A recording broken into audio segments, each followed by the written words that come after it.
to write an equation in vertex form, we're going to use the completing the square method to do that. We'll follow almost the same idea as we did in the other videos. These problems are actually, though, even a little bit easier if you keep in mind what you're doing, and you'll see that as we go through these problems. So let's take a look at how to do this. We'll do one both where a is and is not equal to 1. So we'll try 2 examples. So first thing is, I want you to just ignore the y equals or the f of x equals. Ignore that and start the problem the same way we did before by grouping your x's to one side. So I'll keep x squared and negative 10x where they are, and then I'll move the 22 to the other side of my equation to make it a negative 22. So we're going to start out the exact same way. We need to find the magic number then, and remember that needs to be added to the same side to keep my equation balanced. So our magic number was to take the process to find it was to take half of our b value, which is negative 10, the coefficient of x, and square it. So half of 10 is negative 5. And then negative 5 squared, negative 5 times itself is positive 25. Your magic number will always be positive. So I'm going to add that to both sides of my equation to keep this balanced. The reason that that number is magical is because it allows us to factor the left-hand side. Two numbers that multiply to 25 and at the same time add up to negative 10 are negative 5 and negative 5. And recall that the easy way to find that number is that value. It's the number we had after we divided by 2 but before we squared it. So completing the square then, the reason it gets its name is because instead of writing x minus 5 times x minus 5, I'm going to write it as x minus 5 squared. That's what it means to complete the square.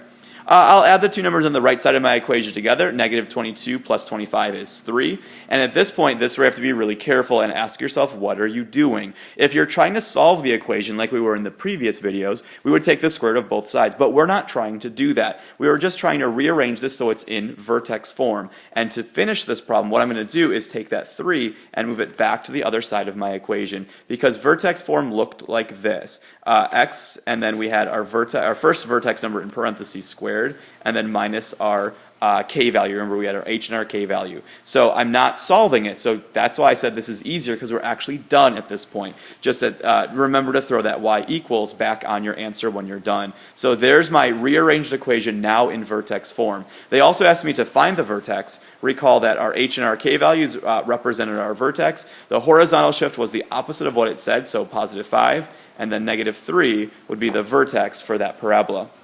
An easy way to check that we did rearrange correctly would be to graph both our rearranged equation, our answer, and graph the original and see if they make the same parabola.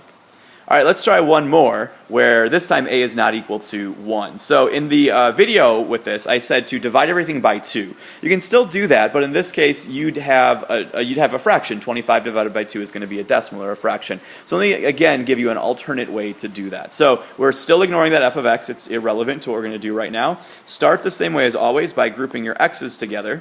So 2x squared plus 24x, and then move that 25 to the other side of the equation, making it a negative 25. Rather than divide both sides by 2, here's the other thing we can try. I'm going to actually factor out the 2. So not make the 2 vanish, but factor out the 2. And what's left behind is then x squared plus 12x. And then I'll find the magic number, because my a value is now 1. I'm not required to factor both sides, so the other side can remain a negative 25. Okay? But again, I'm going to add the same number to both sides. Okay? Some people have asked me, like, why did I not factor the x out? I don't want to do that, because I'm not looking for a greatest common factor. I'm just looking to make the a value 1 so I can complete the square. So my trick was to take the b value and divide it by 2 and square it. Half of 12 is 6, and 6 squared is 36. So my magic number is 36. I'll be adding it right here, and I will not be adding it to the other side this time. This is where you have to, again, think about what you're doing. I didn't really add 36, did I? I added 2 times 36, because I would have to distribute that 2 back in. So on the other side, I'm going to write down plus 2 times 36. Or 72. That's the one thing to be careful of if you are using the factoring method. Think about what you've actually added to both sides. Okay? So let's go ahead and finish this problem and make it look like vertex form. So I can factor what's in parentheses as just x plus 6 squared. Don't forget, though, we do have that 2 out front. On the other side, once I add up negative 25 and 72, I get those adding up to 47. And then remember, we're not trying to solve this. We're trying to make it look like vertex form. So my final step will be to take that 47 and swing it back to the other side. So I get 2 times x plus 6 squared minus 47 once I've moved it back. And then don't forget, we were writing an equation, so now's the time to put the f of x back on the problem. And there's my equation written in vertex form. The vertex, then they've also asked me to find that, is going to be the h and the k value. The a value has nothing to do with it, so my vertex is going to be at -6, comma, -47.